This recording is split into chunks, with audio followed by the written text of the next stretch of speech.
I had a life here. But I can't tell if it's real. The wait is over for Marvel's newest film, and it features Marvel's first female superhero with her own movie. Movie writer Mike Scott with NOLA.com, the Times-Picayune, joins us to talk about Captain Marvel and other movies hitting the big screen.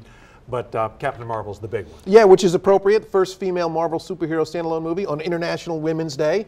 There you go. And it stars Brie Larson. She is the lead of this movie. She plays Captain Marvel. And she plays, when the movie opens, she's on another planet training to be an interplanetary warrior. But she's troubled. Of course she is. Of course, yeah.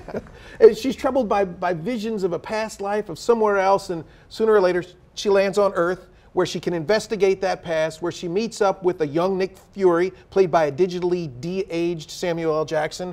And then, of course, she has to save the Earth from interplanetary invaders.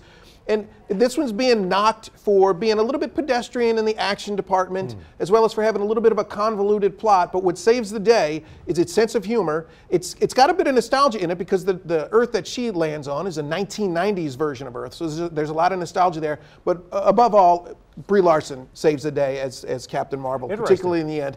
I don't think this is going to be remembered as one of the greatest Marvel movies, but it'll bide the time nicely until Avengers Endgame arrives this summer. So That's it holds its own. If you like the genre, you'll enjoy Absolutely. the movie. Okay, Mireille. Right, yeah, you know, Mireille, whenever you got a big Marvel movie landing in theaters, there aren't a whole lot of big movies that want to challenge it, so we always get some nice, interesting little indies. And Mireille is one of them. It's a Japanese animated film. In fact, it was one of 5 films nominated earlier this year for the Academy Award for Best Animated Feature. And it tells the story of a young Japanese boy who is struggling with the idea of having a new sibling, having to share his parents' attention with a new sibling. And what you end up with is this sweet blend of artistry, sweetness, and then there's some fantasy elements involved too. I think if you've got young children who've been through this struggle, or if you just have young children, just knowing how young children think, they'll appreciate it. You've been through it yourself twice. Oh wait, I digress. Sorry. What is interesting though is this film marks the beginning of a new film series at the Zeitgeist Multidisciplinary Arts Center, which this week moves from its longtime home on Aretha Castle Haley to 6221 St. Claude Avenue, just on the St. Bernard side of the Orleans-St. Bernard line.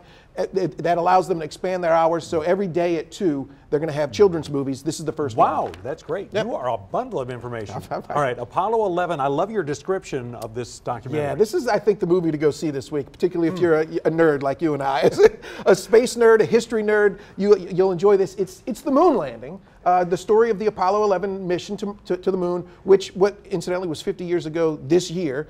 But it's not like you've ever seen it before. The filmmakers go back into the National Archives and they find a bunch of previously unseen footage, including some 70mm look at film. the quality of that. Yeah, it really is stunning visual quality. There aren't any talking heads, there aren't any interviews. They just use the audio that's on the film, and it really is something to see. As I told you before coming in, you think you've seen the moon landing before, you haven't seen it quite like this. Great stuff. All right, Mike Scott, thanks so much. Thank you.